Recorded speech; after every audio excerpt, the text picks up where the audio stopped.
बिस्मिल्लाहिर्रहमानिर्रहीम। नाज़रीन, मैं हूं जावेद बलोच और आपसे हम मुखातिब हैं आज की इंतहाई अहम ख़बरों के हवाले से। और वो ख़बर है इमरान खान साहब के मुतालिक, जिन्हें आज लाहौर हाई कोर्ट से ज़मानत मिल गई है। बिलाखिर उन्हें सरेंडर करना पड़ा लाहौर हाई कोर्ट के सामने और वो पेश हुए और उनके वो बेल जो है वो 3 मार्च तक ग्रांट कर दी गई और पुलिस को लाहौर हाई कोर्ट ने उनको गिरफ़्तार करने से रोक दिया है। आज 84 डेज़ बाद 84 दिन बाद खान साहब ज़मान पार्क से निकले और उन्हें उनकी मंजिल थी हाई कोर्ट।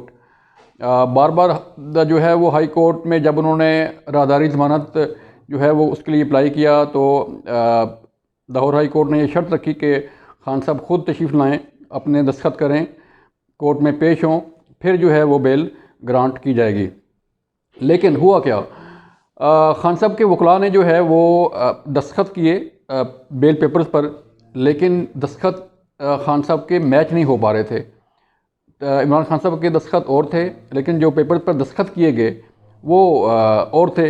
इस पर अदालत ने काफ़ी नाराज़गी का इजहार किया और आज शाम 7:30 बजे तक, यानी कि आज 20 तारीख को 20 फरवरी को शाम 7:30 बजे तक की उन्हें मोहलत थी कि वो अपने आप को सरेंडर कर दें। पहले 5 बजे की डेडलाइन दी गई कोर्ट की तरफ से, फिर उसके बाद जो है वो शाम 7:30 बजे तक की मोहलत दी गई कि खान साहब शाम 7:30 बजे तक जो है वो कोर्ट पेश हो जाएगी। ज़मान पार्क में जो है वो जब वज़ीराबाद का वाक़या पेश आया 3 नवंबर को, तो अब 3 नवंबर 2022 से लेके तो 20 फरवरी 2023 तक का अरसा जो है उसमें खान साहब सिर्फ एक दफ़ा लॉन्ग मार्च के अख्ताम के लिए जो है वो रावलपिंडी जलसा पहुँचे और उन्होंने जलसा से खिताब करते हुए पंजाब और KP असम्बलियाँ तहलील करने का ऐलान किया था।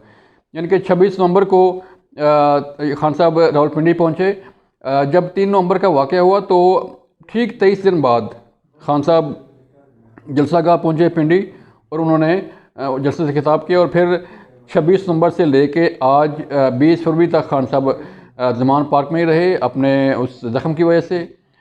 लेकिन सोचने वाली बात यह है कि अगर खान साहब 23 दिन बाद, यानी कि 3 नवंबर के वाक़या के 23 दिन बाद 26 नवंबर को रावलपिंडी जलसा से खिताब कर सकते हैं, तो खान साहब ज़मान पार्क से लाहौर हाई कोर्ट भी जा सकते थे, लेकिन वो नहीं गए और बिलाखिर आज उन्हें हाई कोर्ट के सामने पेश होना पड़ा, अपने आप को सरेंडर करना पड़ा, माजरत करनी पड़ी कोर्ट से।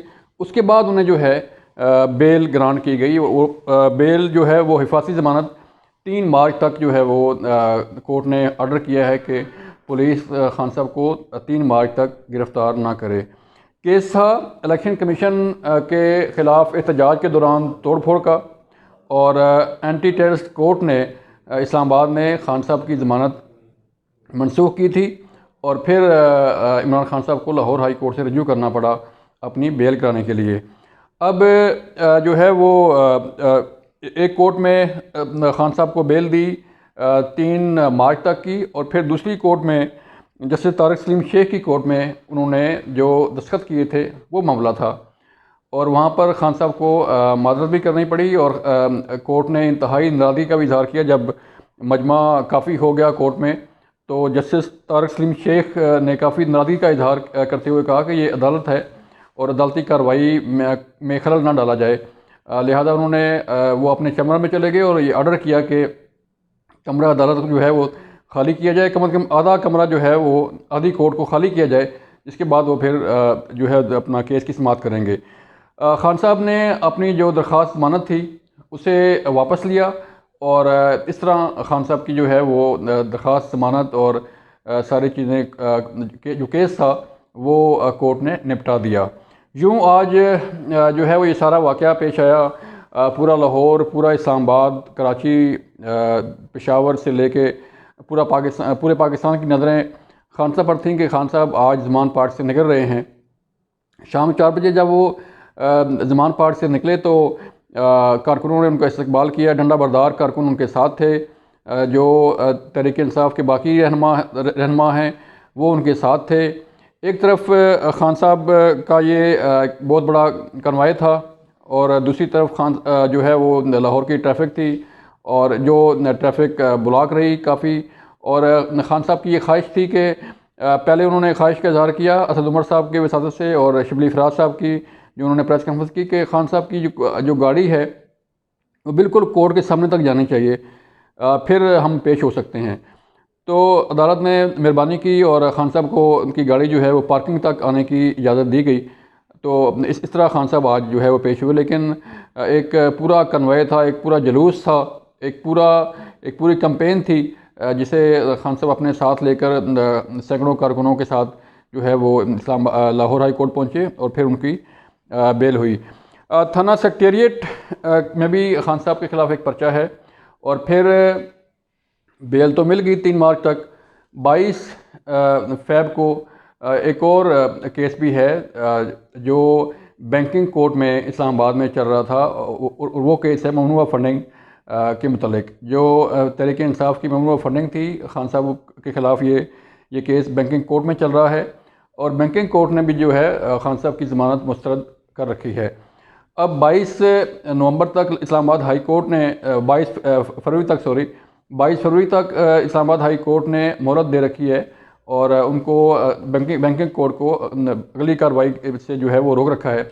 लेकिन 22 को ख़ान साहब ने दोबारा यहाँ पर उन्हें पेश होना पड़ेगा और पेश होने के बाद दोबारा बेल के लिए दरख्वास्त देनी पड़ेगी, या जो भी उनका जो डिसीजन होगा या प्लान होगा उस पर वो अमल करेंगे।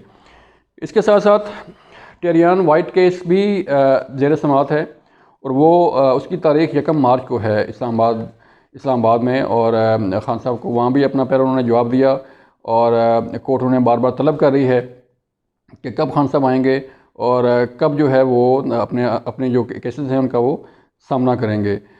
ये आज का जो इवेंट था, आप अंदाज़ा लगा लें नाज़रीन के तकरीबन 3 माह बाद ख़ान साहब ज़मान पार्क से निकले और ख़बरें ये आ रही हैं कि अब ख़ान साहब को जो है वो इस्लामाबाद पहुँचेंगे, बनीगाला पहुँचेंगे और फिर बनीगाला में बैठ के सारी कार्रवाई और सारी जो एक्टिविटी है वो करेंगे। लेकिन दूसरी तरफ एक तरफ ख़ान साहब और उनकी लीडरशिप जो है वो ज़मानतें करा रही है और दूसरी तरफ तहरीक इंसाफ के चेयरमैन इमरान खान साहब ने जेल भरो तहरीक का भी ऐलान कर रखा है और उसमें हज़ारों कारकुनों को रजिस्टर किया गया, बाकायदा उनके नाम लिखे गए हैं कि कौन कौन कहाँ से गिरफ़्तारी देगा।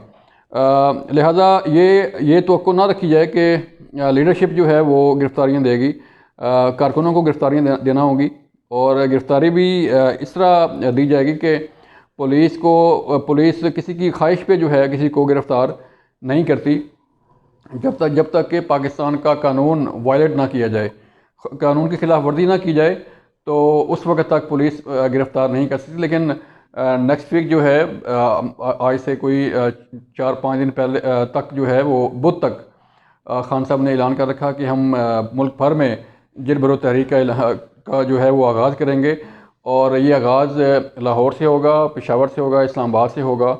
इसका तो आने वाला वक्त ही बताएगा कि कहाँ से गिरफ़्तारियाँ होती हैं और कैसे गिरफ़्तारियाँ होती हैं। लेकिन ख़ान साहब को जो चैलेंजेस दरपेश हैं उनके साथ साथ जो है वो जो जेल भरो तहरीक है वो भी एक बड़ा चैलेंज है कि वो किस तरह कामयाब होगी। इस तरह हम आपको आगाह करते रहेंगे जो भी डेवलपमेंट्स हुई, जो भी केसेस चले, क्योंकि आजकल इमरान खान साहब ज़ेर आताब हैं और उनके केसेस मुख्तलिफ़ अदालतों में, मुख्तलिफ़ थानों में ज़ेर तफ्तीश और ज़ेर समाअत हैं। तो यूँ ये अपडेट्स आती जाएंगी, यूँ जो है वो जिस भी केस की अपडेट हुई हम आपको आगाह करते रहेंगे। अपना ख्याल रखिएगा। अल्लाह हाफ़िज़।